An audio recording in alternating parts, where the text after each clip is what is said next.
setelah melaporkan kemana-mana dan pada akhirnya di tanggal 25 kalau nggak salah tadi ya, di tanggal 25 tanggal 5 November pihak kepolisian Pasar Rebo menginformasikan bahwasanya identitas ini lagi di rumah sakit dan kakak langsung ke rumah sakit melihat Rahmat karena Rahmat ini sudah berada di ruangan jenazah dan ditengoklah ada bekas lebam di pipinya, ada bekas jahitan, berarti bekas jahitan sudah dijahit sama dokter rumah sakit berarti ya. Ada bekas tusukan juga, ada bekas ikatan juga, bekas di tangan. Nah, baru dan setelah itu gimana lagi, Kak? Ya setelah itu Bang, kan udah dilihat nih sama abang saya nih, adiknya Bang. Kita langsung ke polsek lagi nih, polsek Pasar Rebo. Kita didampingi tuh sama polisi juga. Bilang lah di sana kan, iya Pak, ini emang iya adik saya. Ya. Jadi polisi ceritain tuh Bang, ceritain kronologisnya sampai rumah sakit. Berarti ketemunya di mana? Rahmatnya? Jadi cerita dari polisi bilangnya gini Bang, mengambil handphone tukang di salah satu Dia maling, berarti katanya. Kata kepolisian itu Rahmat ini maling. Handphone tukang. Iya. Dimasak. Oh. Mungkin sama masa gitu. Jadi itulah yang pihak keluarga tidak terima atas alasan kepolisian Pasar Rebo. Nah, jadi Pak, jadi menurut saya gini aja Pak. Kan yang siapa namanya temannya tadi? Si Boy.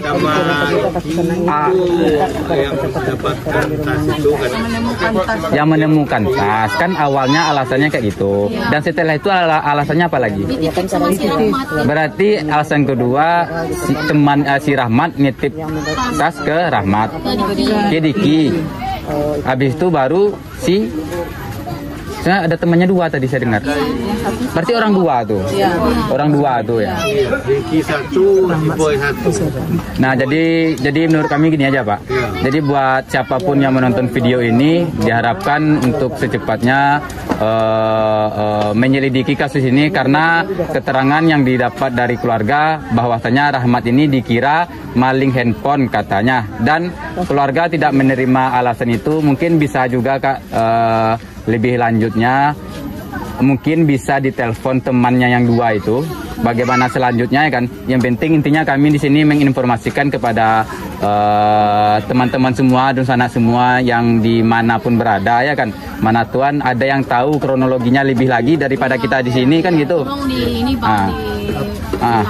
Jadi setelah jenazah ketemu enggak dia Pak, dia diliput. Nggak apa-apa Pak. Jadi jenazahnya ketemu di mana? Ketemu jenazah itu habis itu jenazah ketemu saya minta diotopsi karena anak saya meninggalnya tidak wajar. Kepala robek 29 jahitan. Batang hidung ini patah, ini patah ini, ada lubangnya. Tangan patah, bekas ikatan, bekas tali itu, terus badan kayak ditusuk-tusuk. Dan Bapak mau minta di autopsi Rahmat ini apakah dibolehkan sama rumah sakit? Ya boleh. Boleh. Kita kan dibantu sama KKL. Jadi karena kita lagi sudah namanya kerja itu banyak kurang. Ya betul. Jadi dibantulah sama persatuan IKKN. Habis itulah dapat divisum karena meninggal tidak wajar harus divisum. Dan rumah sakit mengatopsi nggak? Apa keterangan dari rumah sakit yang mengatopsi Kak? Oh, sampai sekarang bang kita belum tahu ininya bang, hasil otopsinya belum tahu. Belum ada hasilnya. Berarti anggap aja lah di rumah sakit itu menjelang di autopsi itu tanggal berapa? Pas tanggal 5, tanggal 6-nya bang. Yang kemarin berarti. Iya, Sekarang sudah tanggal 10. Iya. Berarti ada sekitar 4-5 hari. Iya. Berarti belum ada hasil. Iya. Rumah sakitnya rumah sakit mana, Kak? RS Polri Kramat Jati bang. RS Polri Kramat Jati. Nah, jadi buat Nusana Kasadonyo yang dirantau, tolong kita tanyakan hasil dari autopsi Rahmat ini yang di rumah sakit. Nah, jadi kan manatawan ado Nusana awak di situ, Pak Nak. Ado manatuan bisa nyo survei ke sinan. Ambo Nusana Rahmat, ambo minta hasil autopsi kan bisa juga, kan gitu. Nah, jadi gimana Pak? Mau lagi Pak? Ya Pak, silakan Pak. Ini Pak, saya minta tolong sama Bapak Presiden Prabowo Subianto supaya cepat terdapatnya pelaku ini. Jadi kepada Kapolri Listio Sigit minta tolong saya. Minta keadilan Pak ya. Minta keadilan supaya cepat dapat pelakunya.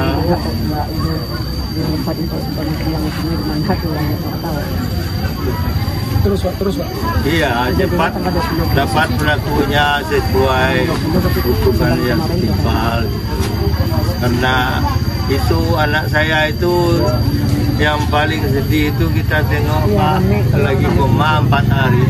Itu kata orang rumah sakit itu kayak kakinya itu begini-begini, nah sakit kayak ayam dipotong. Oh, berarti dia sudah sempat masuk rumah sakit. Sempat dirawat. Oh, berarti masih sadar dia ya? Masih istilahnya. Tanggal 24 dia meninggalnya. Iya. Jadi orang rumah sakit bilang sama yang jemput itu pamannya ngomong ke saya, itu waktu koma itu kakinya masih begini-begini. Itu yang nggak lupa gitu. Untuk pihak kepolisian. Iya, saya minta tolong mengungkap kasus ini karena saya sudah melapor. Ini anak saya melapor di Kapolres Jakarta Timur. Semoga Bapak Kapolri meringani, menolong, mengungkap kasus anak saya ini. Dan juga kepada Bapak Presiden Prabowo Subianto yang terhormat, minta tolong saya kepada Bapak Kapolri juga. Jadi kira-kira menurut saya gini aja Pak, menurut kami ya gini aja ya. Kan kebetulan kalau untuk sekedar apa ya informasi tentang Rahmat, Iya. tadi kan dikira kepolisian dia mencuri, tapi dia itu seorang supir bus, ya kan? Dia seorang supir bus dan mau ke Jepang, lagi ngurus.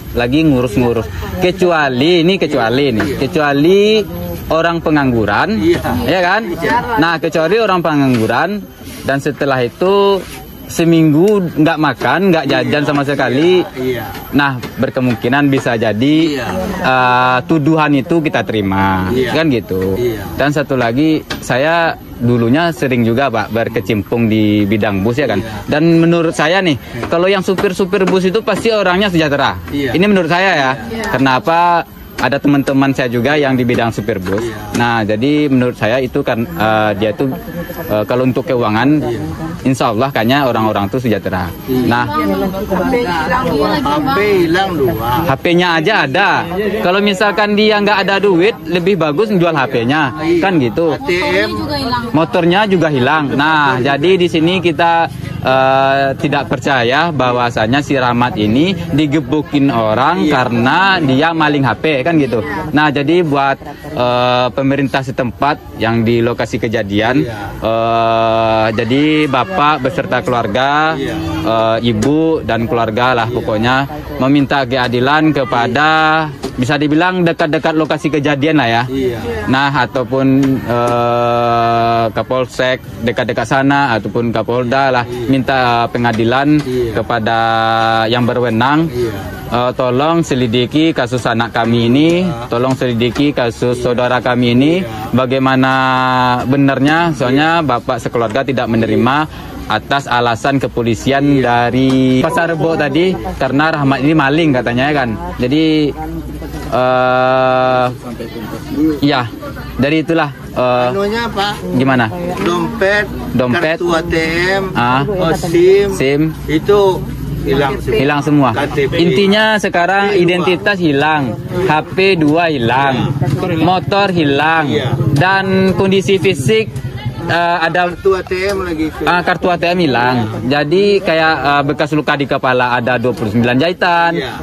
Lebam batang hidung patah, lebam di sebelah kanan patah juga. Ada bekas tusukan juga. Ya, nah, jadi menurut kami semua di sini ya itulah Pak. Jadi menurut kami di sini setelah penjelasan yang kakak dan bapak keluarga berikan, jadi masyarakat udah tahu dan mungkin berpikiran juga tidak ada rasanya Rahmat ini memaling kan gitu. Dan tadi saya juga menjelaskan kalau yang namanya supir bus, insya Allah lah mungkin sejahtera, apalagi supir bus ahli hijrah kan gitu. Nah, jadi keadilan yang diminta oleh pihak keluarga, mudah-mudahan yang berwenang bisa bisa mendapatkan menyelidiki kasus ini. Oke. Jadi, Pak, ini kita mau tanya juga Pak. Coba Pak, tengok Pak. Nah, ini ada apanya? Ada fotonya. Ini Super Hijrah. Ahli Hijrah ini bus yang premium, bisa dibilang ya kan. Bus yang memiliki sleeper, bus yang memiliki leg rest. Bahkan Ahli Hijrah ini tidak memiliki bus ekonomi, hanya bus eksekutif semua. Leg rest. Ya tahu Kak, seorangnya Kak. Jadi saya ngikutin Bang Rahmat ini dulu Pak, mulai dari dia punya julukan Samoyang di Lubuk Basong Jaya. Nah, makanya saya tahu itu masih sama si Imul ya, dengan julukan Samoyang itu kalau nggak salah. Itu di PT Bus Transport Lubuk Basong Jaya, dan sekarang diakhiri dengan bus Ahli Hijrah. Jadi maaf dulu Pak, saya mau nanya ini. Dalam sejauh ini Bapak udah ada memakai kuasa hukum? Itu kuasa hukum yang kita pakai itu dari Pak, dari RKKL itu Pak. Dia yang nyediain. Udah sampai sejauh mana Pak kuasa hukumnya menangani tentang kasus ini Pak? Karena jenazah baru pulang. Iya. Jadi laporan balik meninggal belum, ada rencana berangkat anak saya ini hari Senin besok berangkat ke Jakarta buat laporan balik bawa adiknya meninggal, ketemu meninggal kan itu Pak. Mungkin ada lagi Pak kira-kira? Kira-kira itu cuma cita-cita dia kan. Kalau cita-cita dia itu kan mau ke Jepang itu kan mau membahagiakan orang tua. Karena selama ini kita boleh dikatakan biasa-biasa gitu kan. Itulah rencananya. Dia sama kita sangat sayang. Jadi Bang Rahmat ini umurnya berapa Pak? 29. Dapat keluarga apa? Belum. Masih muda dia orang. Dia membantu orang tuanya dulu. Jadi insya Allah kami bakalan update ini berita Bapak. Mudah-mudahan ditengok sama yang berwajib dan Dunsanak kita yang di Jakarta. Mana tuh bisa membantu. Oke, terima kasih Pak. Itulah harapan kami. Keluarga dapat itu pelakunya setimpal perbuatan juga. Anak dia kan. Itu yang dapat saya sampaikan. Oke, dan insya Allah. Terima kasih. Assalamualaikum warahmatullahi wabarakatuh. Waalaikumsalam warahmatullahi wabarakatuh. Ya, semoga yang berwajib dapat membantu keluarga, semoga cepat terang benderang kasusnya ini. Oke Pak, terima kasih Pak ya. Ya mudah-mudahan pihak yang berwajib mendengarkan kata-kata Bapak ini tadi dan menyelidiki kasus tentang meninggalnya Rahmat ini. Oke, terima kasih. Itu Sanak Kasadonyo yang di Jakarta, mudah-mudahan bisa